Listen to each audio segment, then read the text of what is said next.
नमस्कार। आज हम बात करेंगे गीता के तृतीय अध्याय के श्लोक क्रमांक 25, 26, 27 एवं 28 के बारे में।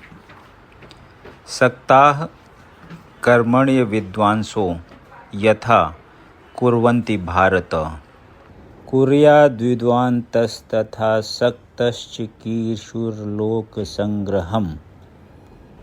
जिस प्रकार अज्ञानी जन फल की आसक्ति से कार्य करते हैं, उसी तरह विद्वान जनों को चाहिए कि वे लोगों को उचित पथ पर ले जाने के लिए अनासक्त रहकर कार्य करें। तात्पर्य: एक कृष्ण भावना भावित मनुष्य तथा एक कृष्ण भावनाहीन व्यक्ति में केवल इच्छाओं का भेद होता है। कृष्ण भावना भावित व्यक्ति कभी ऐसा कोई कार्य नहीं करता जो कृष्ण भावनामृत के विकास में सहायक न हो। यहाँ तक कि उस अज्ञानी पुरुष की तरह कर्म कर सकता है जो भौतिक कार्यों में अत्यधिक आसक्त रहता है, किंतु इनमें से एक ऐसे कार्य अपनी इंद्रिय तृप्ति के लिए करता है, जबकि दूसरा कृष्ण की तुष्टि के लिए।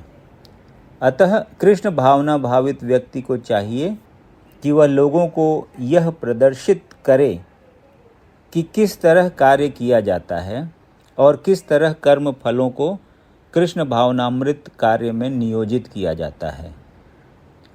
न बुद्धि भेदम जनयेद्य ज्ञानाम कर्म संगीनाम जो यशेत सर्वकर्माणि विद्वान युक्तः समाचरण।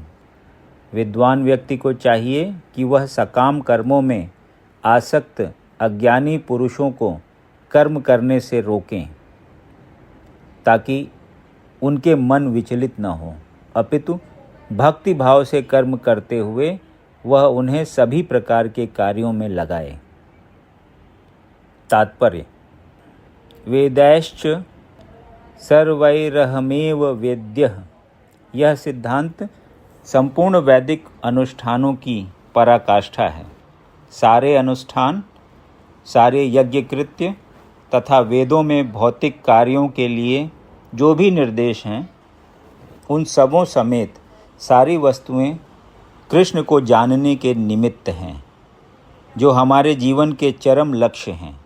लेकिन चूँकि बद्ध जीव इंद्रिय तृप्ति के अतिरिक्त और कुछ नहीं जानते, अतः वे वेदों का अध्ययन इसी दृष्टि से करते हैं, किंतु सकाम कर्मों तथा वैदिक अनुष्ठानों के द्वारा नियमित इंद्रिय तृप्ति के माध्यम से मनुष्य धीरे धीरे कृष्ण भावनामृत को प्राप्त होता है।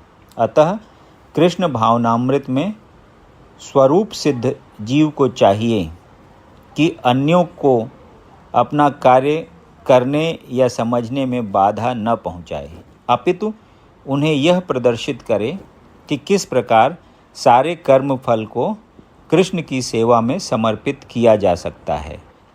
कृष्ण भावना भावित विद्वान व्यक्ति इस तरह कार्य कर सकता है कि इंद्रिय तृप्ति के लिए कर्म करने वाले अज्ञानी पुरुष यह सीख लें कि किस तरह कार्य करना चाहिए और आचरण करना चाहिए। यद्यपि अज्ञानी पुरुष को उसके कार्यों में छेड़ना ठीक नहीं होता, परंतु यदि वह रंच भर भी कृष्ण भावना भावित है, तो वह वैदिक विधियों की परवाह न करते हुए सीधे भगवान की सेवा में लग सकता है। ऐसे भाग्यशाली व्यक्ति को वैदिक अनुष्ठान करने की आवश्यकता नहीं रहती, क्योंकि प्रत्यक्ष कृष्ण भावनामृत के द्वारा उसे वे सारे फल प्राप्त हो जाते हैं जो उसे अपने कर्तव्यों के पालन करने से प्राप्त होते। प्रकृतेः क्रियमाणानि गुणैः कर्माणि सर्वशः अहंकार विमूढ़ात्मा कर्ताहमिति मन्यते। जीवात्मा अहंकार के प्रभाव से मोहग्रस्त होकर अपने आप को समस्त कर्मों का कर्ता मान बैठता है, जबकि वास्तव में वे प्रकृति के 3 गुणों द्वारा संपन्न किए जाते हैं। तात्पर्य: 2 व्यक्ति जिनमें से एक कृष्ण भावना भावित है और दूसरा भौतिक चेतना वाला है, समान स्तर पर कार्य करते हुए समान पद पर प्रतीत हो सकते हैं, किंतु उनके पदों में आकाश पाताल का अंतर रहता है। भौतिक चेतना वाला व्यक्ति अहंकार के कारण आश्वस्त रहता है कि वही सभी वस्तुओं का करता है। वह यह नहीं जानता कि शरीर की रचना प्रकृति द्वारा हुई है, जो परमेश्वर की अध्यक्षता में कार्य करती है। भौतिकवादी व्यक्ति यह नहीं जानता कि अंततोगत्वा वह कृष्ण के अधीन है। अहंकारवश ऐसा व्यक्ति हर कार्य को स्वतंत्र रूप से करने का श्रेय लेना चाहता है और यही है उसके अज्ञान का लक्षण। उसे यह ज्ञात नहीं कि उसके इस स्थूल तथा सूक्ष्म शरीर की रचना प्रकृति द्वारा भगवान की अध्यक्षता में की गई है। अतः उसके सारे शारीरिक तथा मानसिक कार्य कृष्ण भावनामृत में रहकर कृष्ण की सेवा में तत्पर होने चाहिए। अज्ञानी व्यक्ति यह भूल जाता है कि भगवान ऋषिकेश कहलाते हैं, अर्थात वे शरीर की इंद्रियों के स्वामी हैं। इंद्रिय तृप्ति के लिए इंद्रियों का निरंतर उपयोग करते रहने से वह अहंकार के कारण वस्तुतः मोहग्रस्त रहता है, जिससे वह कृष्ण के साथ अपने शाश्वत संबंध को भूल जाता है। तत्त्ववित्तु महाबाहो गुण कर्मा विभागयोः गुणा गुणेषु वर्तन्त इति मत्वा न सज्जते। हे महाबाहो, भक्ति भावनामय कर्म तथा सकाम कर्म के भेद को भली भांति जानते हुए जो परम सत्य को जानने वाला है, वह कभी भी अपने आप को इंद्रियों में तथा इंद्रिय तृप्ति में नहीं लगाता। तात्पर्य: परम सत्य को जानने वाला भौतिक संगति में अपनी विषम स्थिति को जानता है। वह जानता है कि वह भगवान कृष्ण का अंश है और उसका स्थान इस भौतिक सृष्टि में नहीं होना चाहिए। वह अपने वास्तविक स्वरूप को भगवान के अंश के रूप में जानता है, जो सत चित आनंद है, और उसे यह अनुभूति होती रहती है कि मैं किसी कारण से देहात्म बुद्धि में फंस चुका हूँ।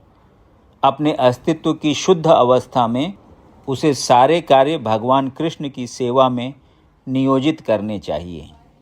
फलतः वह अपने आप को कृष्ण भावनामृत के कार्यों में लगाता है और भौतिक इंद्रियों के कार्यों के प्रति स्वभावतः अनासक्त हो जाता है, क्योंकि ये परिस्थितिजन्य तथा अस्थायी है। वह जानता है कि उसके जीवन की भौतिक दशा भगवान के नियंत्रण में है। फलतः वह सभी प्रकार के भौतिक बंधनों से विचलित नहीं होता, क्योंकि वह इन्हें भगवत कृपा मानता है। श्रीमद् भागवत के अनुसार जो व्यक्ति परम सत्य को ब्रह्म, परमात्मा तथा श्री भगवान इन 3 विभिन्न रूपों में जानता है, वह तत्ववित् कहलाता है, क्योंकि वह परमेश्वर के साथ अपने वास्तविक संबंध को भी जानता है। यदि आपको ये वीडियो पसंद आया तो इसे लाइक करें और ऐसे ही अन्य वीडियोज़ को सुनने के लिए इस चैनल को सब्सक्राइब करें। धन्यवाद।